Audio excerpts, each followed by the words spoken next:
Hai, salam sejahtera anak-anak semua. Apa khabar pada hari ini? Cikgu harap semua anak-anak semua dalam keadaan sihat. Jaga diri elok-elok di rumah dan sentiasa menjaga kebersihan diri dan kesihatan diri. Okey anak-anak, kita berjumpa lagi pada kali ini di kelas online Cikgu Daya. Pendidikan Moral Tahun 5. Okey, kali ini kita akan membincangkan 3 buah tajuk. Yang pertama adalah Projek Hikmat Masyarakat, Budayakan Sikap Baik Hati, Penyepit Buat Insan Yang Baik Hati. Itu adalah salah satu projek yang kita akan lakukan. Okey, jom kita mulakan. Okey anak-anak, ini adalah tajuk yang pertama iaitu Projek Hikmat Masyarakat. Ini adalah salah satu daripada contoh aktiviti yang kita boleh jalankan dalam membantu masyarakat di sekeliling kita. Nilai ini adalah baik hati. Okay, mari kita membuat perancangan dan memilih pusat jagaan yang akan kita lawati. Sebagai contoh, pusat jagaan OKU Seri Daya. Okey, projek hikmat masyarakat ke contoh kat mana yang kita mahu pergi. Sebagai contoh, kali ini ke pusat jagaan OKU tadi anak-anak. Okey.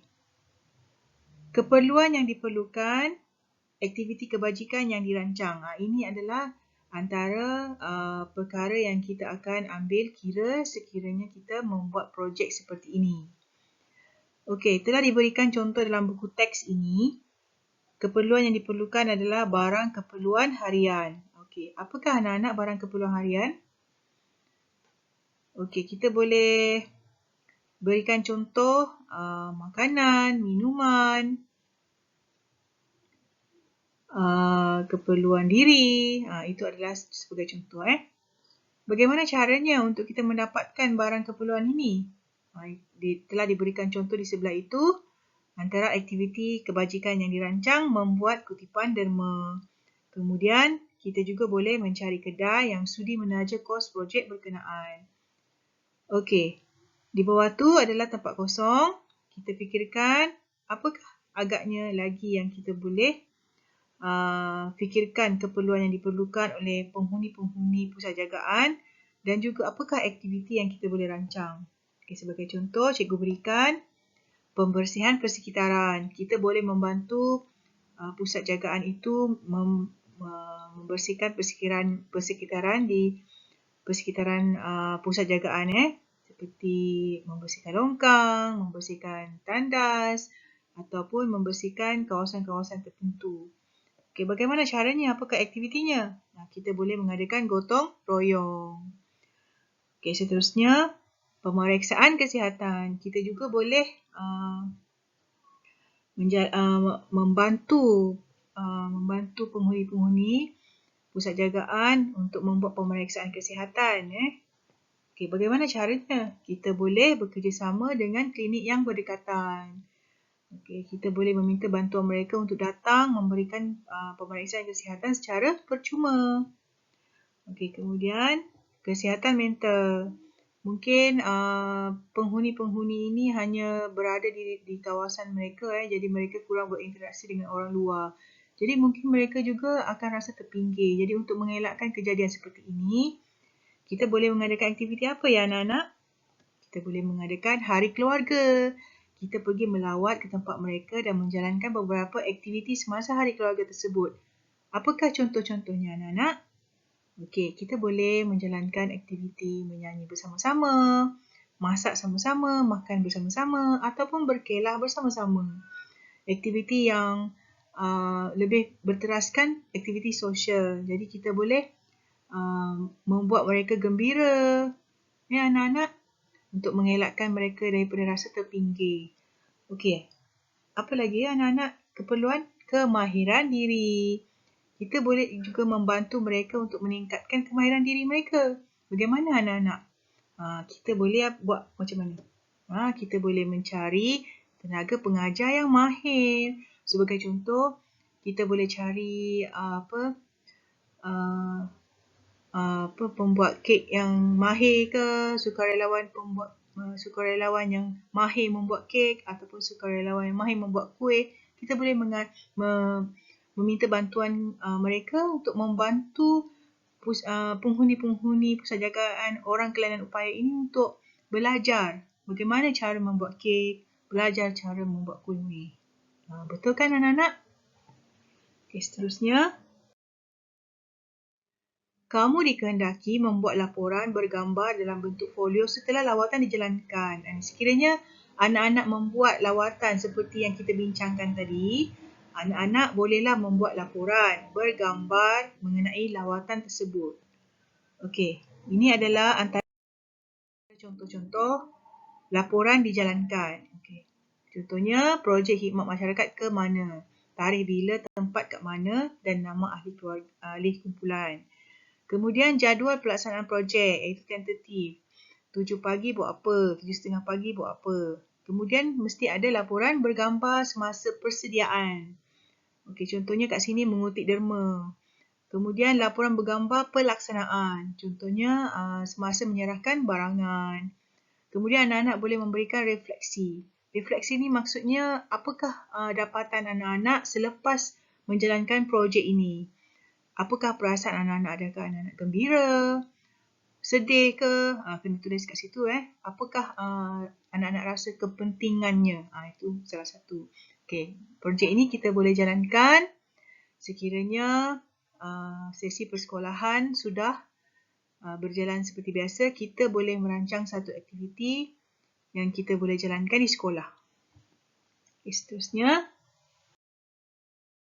Pada pendapat kamu, adakah projek khidmat masyarakat seperti ini perlu digalakkan dalam kalangan murid? Jelaskan. Okay, apa pendapat anak-anak semua? Adakah projek seperti ini perlu digalakkan di kalangan murid? Okay, cuba kita tengok. Apakah jawapannya? Ya, projek khidmat masyarakat seperti ini perlu digalakkan dalam kalangan murid kerana ianya akan dapat memupuk nilai dan sikap baik hati, suka membantu dan sikap sayang menyayangi dalam diri anak-anak pada zaman sekarang. Okey, projek seperti ini dapat membantu menerapkan sikap baik hati di kalangan kita ya anak-anak.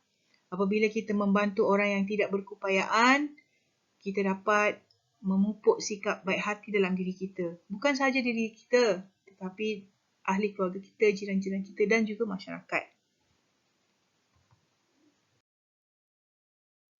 Okey anak-anak, budayakan sikap baik hati, tajuk kita yang seterusnya. Okey, mari bernyanyi dan hayati lirik lagu. Okey, di sini dalam buku teks anak-anak pun ada lagu ni, lirik lagu ini. Okey, jom kita dengar lagu ini.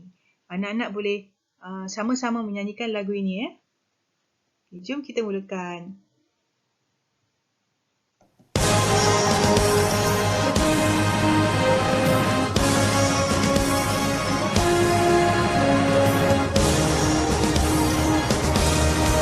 Masyarakat mulia yang baik hati, kepekaan kita amatlah penting. Fakir dan miskin, bangsa bencana, hulurkan bantuan ringankan derita warga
Masyarakat mulia yang baik hati, kepekaan kita amatlah penting.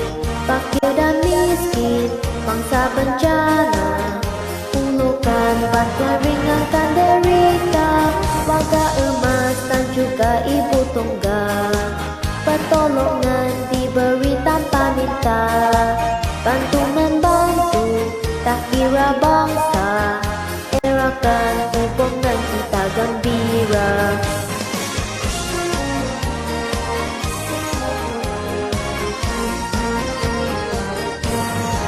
Amal yatim kurang nasib baik, orang kelainan upaya.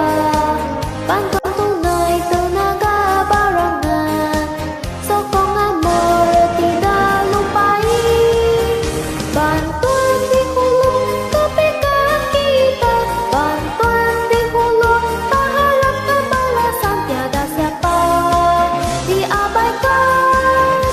Amalan mulia masyarakat kita, bantuan di hulu hilangkan kesusahan, bantuan di hulu serikan kehidupan, ketulusan, keikhlasan. Masyarakat hidup bahagia, bersemarang.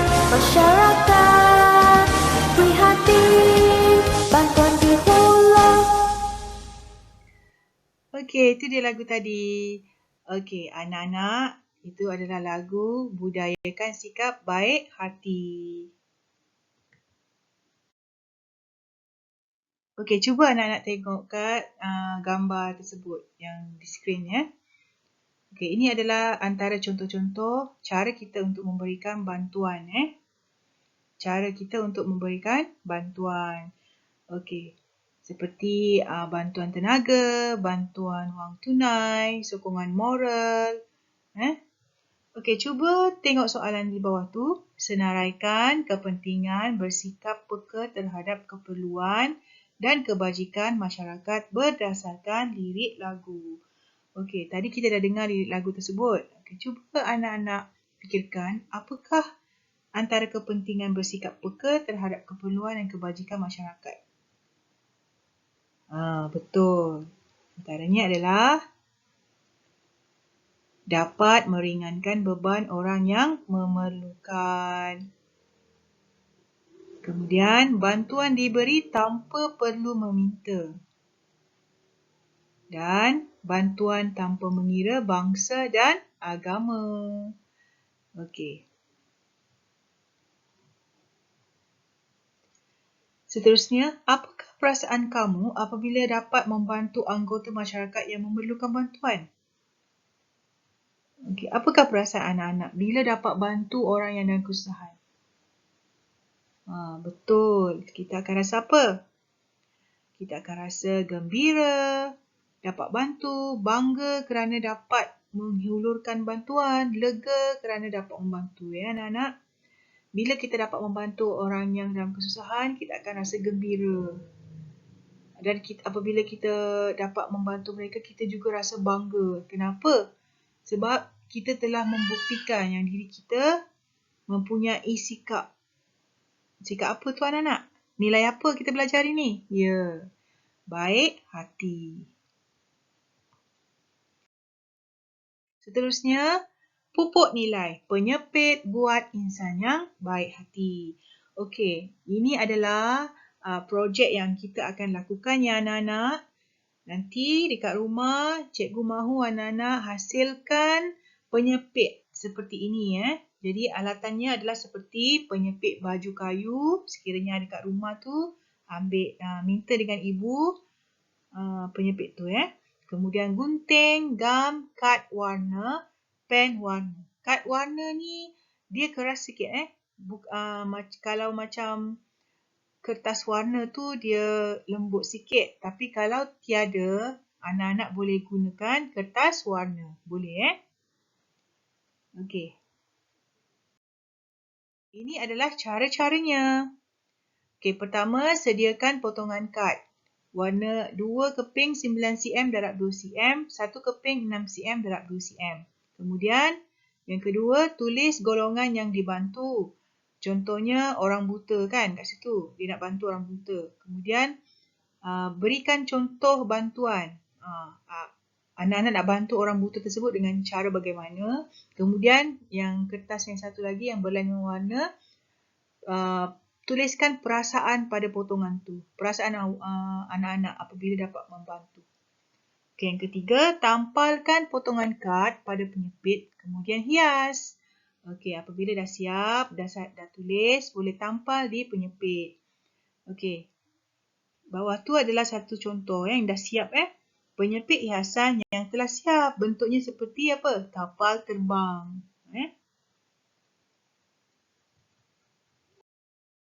Okey, seterusnya mari uji diri. Okey, kita duga akal Fahami situasi dan lengkapkan peta minda. Sebuah rumah panjang berdekatan terbakar. Situasi Situasinya sebuah rumah panjang berdekatan telah terbakar. Okey. Cuba kita tengok apakah uji dirinya Okey. Pertama, keperluan atau kebajikan yang diberikan. Apabila rumah terbakar, kita nak memberikan bantuan. Anak-anak fikirkan apakah jenis bantuan yang kita boleh berikan. Ya, betul. Kita mungkin boleh berikan wang ringgit. Apa lagi? Ya, mungkin pakaian. Lagi? Ya, dan mungkin juga makanan. Kalau kita tak ada duit, tak ada makanan, apa lagi kita boleh bagi? Ya, kita boleh berikan sokongan moral. Seperti contohnya, kita boleh berikan tunai. Tunai itu maksudnya duit, tenaga, barang keperluan dan sokongan moral. Kita tengok sebelah tu. Kepentingan menghulurkan bantuan. Apakah anak-anak kepentingan menghulurkan bantuan? Apa kepentingannya? Okey, jawapannya dapat membantu meringankan beban yang ditanggung oleh mangsa. Kita dapat membantu meringankan beban mereka. Mereka yang dalam kesusahan.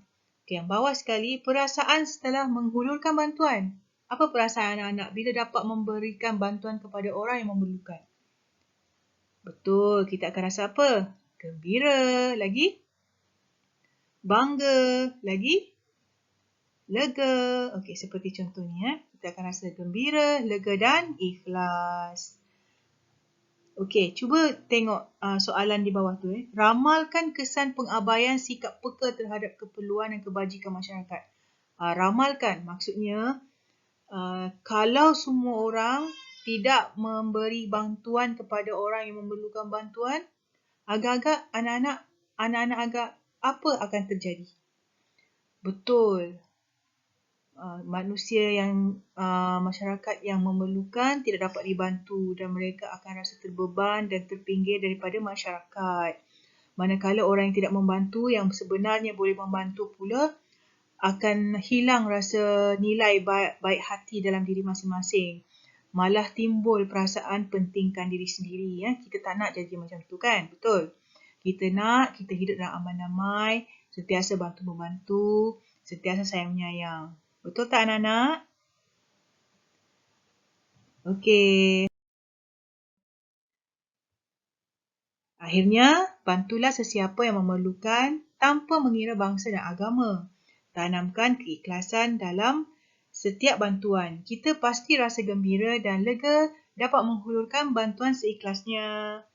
Okey anak-anak, cikgu harap pembelajaran pada kali ini dapat membantu anak-anak untuk mengekalkan sikap baik hati dalam diri masing-masing. Kerana apa? Sikap dan nilai baik hati adalah amat penting dalam diri kita sebagai seorang manusia, di mana kita akan mempunyai sifat kasihan, sifat empati pada orang lain. Betul tak anak-anak? Okey, sampai sini saja ya. Jumpa lagi. Bye.